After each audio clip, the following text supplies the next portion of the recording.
ബിസ്മില്ലാഹിർ റഹ്മാനിർ റഹീം. പ്രിയ സഹോദരി സഹോദരന്മാരെ, ഇന്നലത്തെ ക്ലാസിന്റെ തുടർച്ച. യാ അയ്യുഹല്ലദീന ആമനൂ കൂനൂ അൻസാറല്ലാഹ് കമാ ഖാല ഈസ ഇബ്നു മറിയം ലിൽ ഹവാരിയീന മൻ അൻസാരി ഇലല്ലാഹ് ഖാല അൽ ഹവാരിയൂന നഹ്നു അൻസാറുല്ലാഹ് فآمن طائفة من بني إسرائيل وكفر الطائفة فأيدنا الذين آمنوا على عدوهم فأصبحوا ظاهرين. യാ അയ്യുഹല്ലദീന ആമനു, ഓ സത്യവിശ്വാസികളെ, കൂനു നിങ്ങൾ ആയിത്തീരുവീൻ, അല്ലെങ്കിൽ നിങ്ങൾ ആയിരിക്കുവീൻ, അൻസാർ അല്ലാഹ്, അള്ളാഹുവിന്റെ സഹായികൾ. നാസിർ എന്നതിന്റെ ബഹുവചനം അൻസാർ. കമാ ഖാല പറഞ്ഞതുപോലെ, അല്ലെങ്കിൽ ചോദിച്ചതുപോലെ, ഈസ ഇബ്നു മറിയമ, മറിയമിന്റെ പുത്രൻ ഈസ അലൈഹിസ്സലാം, ലിൽ ഹവാരിയീന, ഹവാരികളോട്, മൻ അൻസാരി ഇലല്ലാഹ്, മൻ ആരാണ്, അൻസാരി എന്റെ സഹായികൾ, ഇലല്ലാഹി അള്ളാഹുവിലേക്ക്. ഖാല പറഞ്ഞു, അൽ ഹവാരിയൂന അൻസാറുകൾ, ഹവാരികൾ, നഹ്നു അൻസാറുല്ലാഹ് ഞങ്ങൾ അള്ളാഹുവിന്റെ സഹായികളാകും.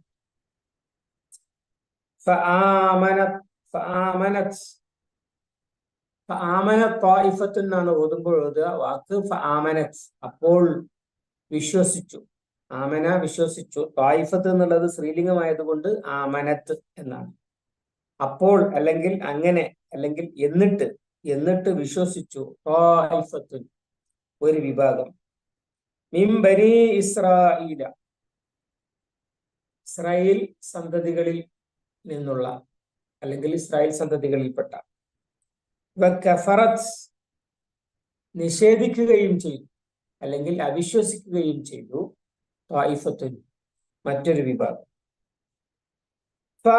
എന്നിട്ട് അയ്യദ്ന, അയ്യദ എന്ന് പറഞ്ഞാൽ ശക്തിപ്പെടുത്തി, അയ്യദ്ന നാം ശക്തിപ്പെടുത്തി, നാം കരുത്ത് നൽകി, അല്ലദീന ആമനു വിശ്വസിച്ചവർക്ക്, അല അദുവ്വിഹിം അവരുടെ ശത്രുക്കൾക്കെതിരെ, അവരുടെ ശത്രുക്കൾക്കെതിരെ, ഫഅസ്ബഹു അങ്ങനെ അവർ ആയിത്തീർന്നു, ലാഹിരീൻ വിജയികൾ. ലാഹിർ എന്നുള്ള വാക്ക് നേരത്തെ മുകളിൽ വന്നു, ലിയുദ്ഹിറഹു എന്നതുപോലെ അതേ വാക്കാണ്. ലാഹിരീൻ വിജയികളായിത്തീർന്നു. ഒന്നുകൂടി നോക്കാം. യാ അയ്യുഹല്ലദീന ആമനു, ഓ സത്യവിശ്വാസികളെ, കൂനു നിങ്ങളായിത്തീരുവീൻ, അൻസാർ അല്ലാഹ് അള്ളാഹുവിന്റെ സഹായികൾ. കമാ ഖാല ഈസ ഇബ്നു മറിയമ, മറിയമിന്റെ പുത്രൻ ഈസ പറഞ്ഞതുപോലെ, ചോദിച്ചതുപോലെ, ലിൽ ഹവാരിയീന ഹവാരികളോട്, മൻ അൻസാരി ഇലല്ലാഹ് അള്ളാഹുവിലേക്ക് എന്നെ സഹായിക്കാൻ ആരുണ്ട്. ഖാലൽ ഹവാരിയൂന നഹ്നു അൻസാറുല്ലാഹ് ഹവാരികൾ പറഞ്ഞു, ഞങ്ങൾ അള്ളാഹുവിന്റെ സഹായികളാണ്. ഫആമന ത്വായിഫത്തും മിൻ ബനി ഇസ്രായീല അങ്ങനെ ബനി ഇസ്രായേലിൽ ഒരു വിഭാഗം വിശ്വസിച്ചു. വകഫറ ത്വായിഫ മറ്റൊരു വിഭാഗം നിഷേധിക്കുകയും ചെയ്തു. ഫഅയ്യദ്നല്ലദീന ആമനു അപ്പോൾ വിശ്വസിച്ചവരെ നാം ശക്തിപ്പെടുത്തി, അല അദുബിഹിം അവരുടെ ശത്രുക്കൾക്കെതിരെ, ഫഅസ്ബഹു ളാഹിരീൻ അങ്ങനെ അവർ വിജയികളായി തീരുകയും ചെയ്തു. മുകളിൽ ജിഹാദ് ചെയ്യൂ എന്ന് പറഞ്ഞല്ലോ. അപ്പോ ജിഹാദ് ചെയ്യുക എന്ന് പറഞ്ഞാല് സമ്പത്ത് കൊണ്ടും ശരീരം കൊണ്ടും ജിഹാദ് ചെയ്യുക എന്നൊക്കെ പറഞ്ഞാല് നമ്മുടെ മനസ്സിൽ അങ്ങനെയൊക്കെ ആണെങ്കിൽ പോലും വേഗം മനസ്സിലേക്ക് വരിക, പ്രത്യേകിച്ചും ഈ ആയത്ത് ഇറങ്ങുന്ന കാലത്ത്, യുദ്ധമാണ് മനസ്സിൽ വരിക. എന്നാൽ യുദ്ധമല്ലാത്തതും ഉണ്ട് ജിഹാദ്. നേരത്തെ നമ്മൾ പറഞ്ഞ സംഗതിയാണ്. നബി സല്ലല്ലാഹു അലൈഹി വസല്ലമ യുദ്ധം ആരംഭിക്കുന്നത് ബദറിലാണ്, 15-ാമത്തെ കൊല്ലത്തിൽ. ജിഹാദ് മക്കയിൽ നിന്നേ ഉള്ളതാണ്. മക്കയിൽ ഇറങ്ങിയ സൂറത്തുൽ ഫുർഖാനിൽ വലാ തുതിഇൽ കാഫിരീന വജാഹിദുഹും ബിഹി ജിഹാദൻ കബീറ, സത്യനിഷേധികൾക്ക് വഴങ്ങിക്കൊടുക്കരുത്, അവരോട് ഖുർആൻ കൊണ്ട് വലിയ വലിയ ജിഹാദ് നടത്തണം എന്നൊക്കെ പറഞ്ഞിട്ടുണ്ട്. സല്ലല്ലാഹു അലൈഹി വസല്ലം പറഞ്ഞത് ഹദീസിൽ കാണാം, അൽ ജിഹാദു മാദിൻ മുൻദു ബഅസനില്ല, അള്ളാഹു എന്നെ നിയോഗിച്ച അന്ന് തുടങ്ങിയതാണ് ജിഹാദ് എന്നത്.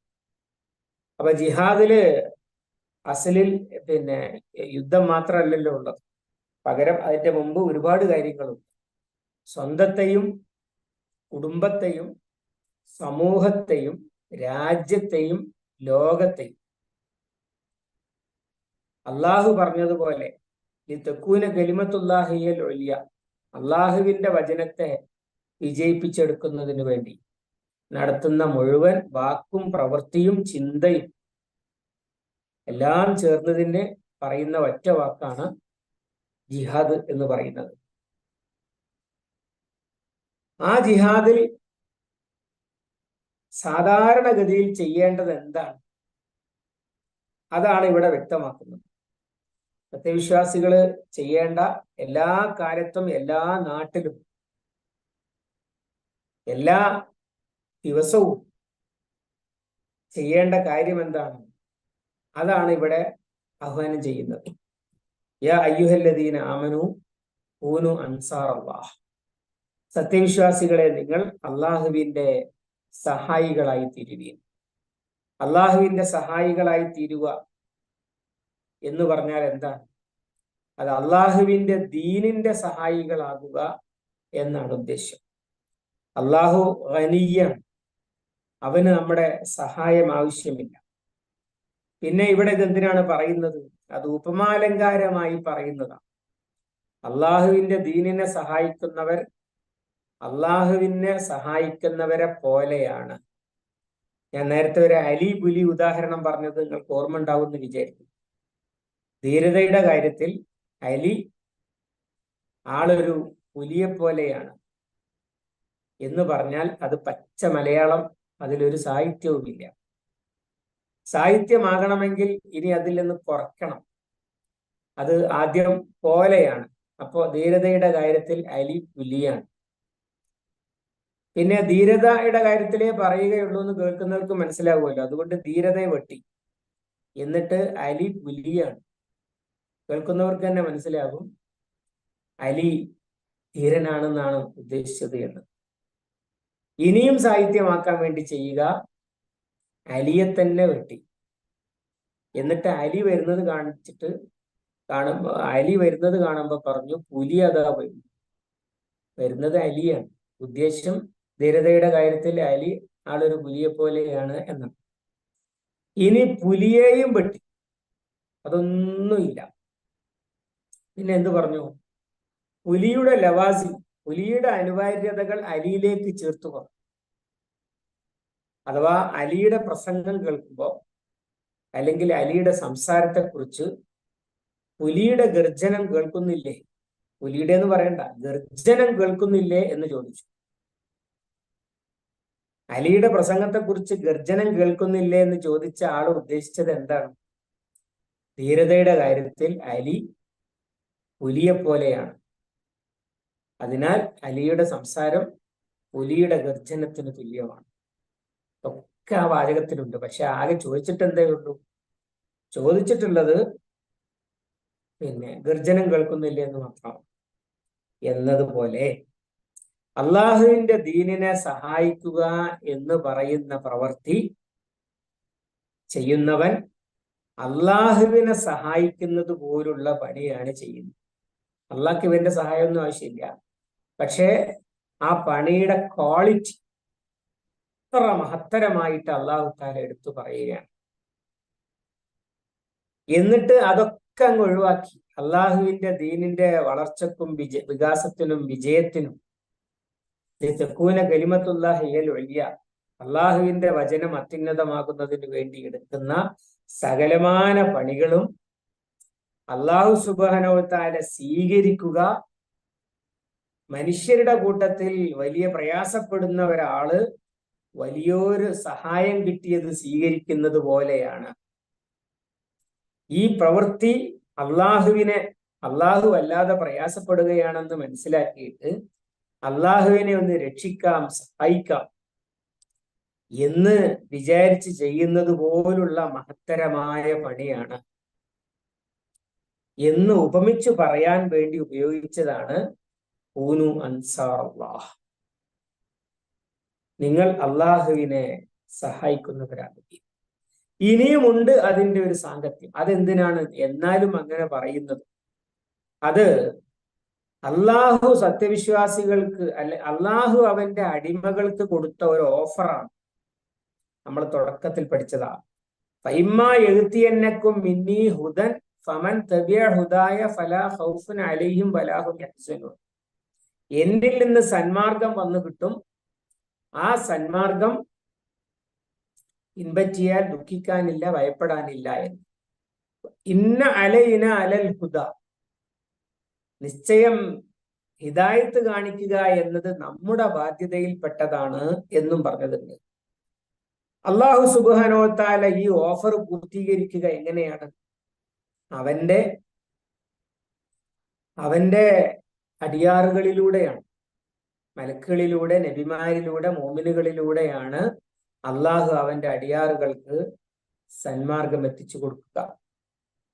അതുകൊണ്ട് തന്നെ ആ മാർഗത്തിൽ പണിയെടുക്കുന്നവർ അള്ളാഹുവിനെ സഹായിക്കുന്നവരെ പോലെയാണ്. ഇവരില്ലെങ്കിലും അള്ളാഹു അവന്റെ കാര്യം നടത്തുകയൊക്കെ ചെയ്യും. പക്ഷെ ഈ പണി ചെയ്യാൻ തയ്യാറായാൽ അത് അള്ളാഹുവിനെ സഹായിക്കുന്നത് പോലുള്ള ഒരു പണിയാണ് ഊനു അൻസാർ അല്ലാഹ്. അതുകൊണ്ട് നിങ്ങൾ അങ്ങനെയൊക്കെ ചെയ്യുന്നവരാകുക. അപ്പൊ അതിലുണ്ടാവുക എന്താണ്? ഒന്ന്, അള്ളാഹുവിനെ സഹായിക്കുക എന്ന് പറഞ്ഞാൽ സ്വന്തത്തിനെ ശരിയായ മോമിനാക്കിയെടുക്കുക. രണ്ട്, ഞാൻ നിയന്ത്രിക്കുന്ന കുടുംബം അത് ഞാനേറ്റു. യാ അയ്യുഹല്ലദീന ആമനൂ ഖൂ അൻഫുസക്കും വഅഹ്ലീകും നാറ. പിന്നെ എൻ്റെ സമൂഹം, എൻ്റെ ചുറ്റുപാട്, അവിടെ അള്ളാഹുവിന്റെ ദീന് അറിയുന്നവരും അതനുസരിച്ച് ജീവിക്കാൻ താല്പര്യമുള്ളവരും ഒക്കെ ആക്കിയെടുക്കുന്നതിൽ ഞാൻ പണിയെടുക്കും. ചുറ്റുപാട്, നാട്, ലോകം, ഇവിടെയൊക്കെ അള്ളാഹുവിന്റെ വചനം അത്യുന്നതമാകുന്നതിന് വേണ്ടി പണിയെടുക്കും. അതിനുള്ള പണിയാണല്ലോ ജിഹാദ് എന്ന് പറഞ്ഞത്. നമ്മൾ മനസ്സിലാക്കേണ്ട ഒരു സംഗതി, പൊതുവിൽ മുസ്ലിങ്ങളുടെ ഒരു പ്രശ്നം എന്ന് വെച്ചാൽ അങ്ങനെ ഒരു പണിയൊന്നും ഞങ്ങൾക്കില്ല. ഞങ്ങൾ കുറച്ച് ആരാധനകളും അനുഷ്ഠാനങ്ങളും ഒക്കെ ചെയ്തു കൊടുത്താൽ അള്ളാഹ്ക്ക് അങ്ങ് തൃപ്തിയാകും. എന്നിട്ട് നമ്മൾ ആരാധനകളിൽ താല്പര്യം എടുക്കണം, ഒരു സംശയമില്ല. നമ്മൾ സുബഹിസ്കരിച്ചിട്ടാണല്ലോ, ജുബൈയമായത് കഴിഞ്ഞു വന്നിട്ടാണല്ലോ ഇവിടെ ഇരിക്കുന്നത്, അതിലൊന്നും ഒരു തർക്കമില്ല. പക്ഷെ ആ ആരാധനകൾ പോലും നമ്മെ പ്രേരിപ്പിക്കേണ്ടത് എന്താണ്? അള്ളാഹുവിന്റെ അൻസാറുകളാവാനാണ്. അല്ലാതെ ആരാധന കൊണ്ട് മതിയാക്കാനില്ല. ആരാധനാ കർമ്മങ്ങൾ കൊണ്ട് മതിയാക്കാൻ ആരാധനാ കർമ്മങ്ങൾ പ്രേരണയാകുന്നുണ്ടെങ്കിൽ അത് യഥാർത്ഥത്തിലുള്ള ഇബാദത്ത് ആകുന്നില്ല. കാരണം യുദ്ധം പോലെയുള്ള സംഗതികളുടെ നടുവിൽ പോലും ഒഴിവാക്കാൻ അനുവദിക്കാത്ത ഒന്നാണ് നമസ്കാരം. നമസ്കാരം എങ്ങനെയാണെന്ന് വിശദമായി പഠിപ്പിച്ചു തരാത്ത അള്ളാഹു സുബ്ഹാനഹു വ തആല യുദ്ധത്തിന്റെ ഇടയിൽ കൃത്യമായി നമസ്കരിക്കേണ്ടത് എങ്ങനെയെന്ന് പഠിപ്പിച്ചത് നമ്മൾ പഠിച്ചതാണല്ലോ. യുദ്ധത്തിന്റെ ഇടയിൽ എങ്ങനെയാണ് നമസ്കരിക്കുക എന്ന്. കാരണം എന്താണ്? അത് ഇതിനെയും യുദ്ധം, നമസ്കാരം യുദ്ധത്തെയും യുദ്ധം നമസ്കാരത്തെയും അങ്ങോട്ടും ഇങ്ങോട്ടും ശക്തിപ്പെടുത്തുന്നതാണ്. അതുകൊണ്ട് തന്നെ ശക്തി ആവശ്യമുള്ളിടത്ത് പവർ ഓഫാക്കാൻ പറ്റില്ല. അതുകൊണ്ടാണ് അവിടെ അങ്ങനെ പറയുന്നത്. അപ്പൊ ആ ആരാധനാ കർമ്മങ്ങളിലൂടെയൊക്കെ ഉണ്ടായി വരേണ്ടത് അള്ളാഹുവിന്റെ ദീനിന്റെ വിജയത്തിന് വേണ്ടി പണിയെടുക്കുന്ന ഒരു സത്യവിശ്വാസിയാണ്. അതാണ് ഈ ആവശ്യപ്പെടുന്നത്. ഇന്നത്തെ ക്ലാസ് അവസാനിക്കുകയാണ്. അള്ളാഹു നാമേവരെയും അനുഗ്രഹിക്കുമാറാകട്ടെ. വ ആഖിർ ദഅവാന അനിൽ ഹംദുലില്ലാഹി റബ്ബിൽ ആലമീൻ.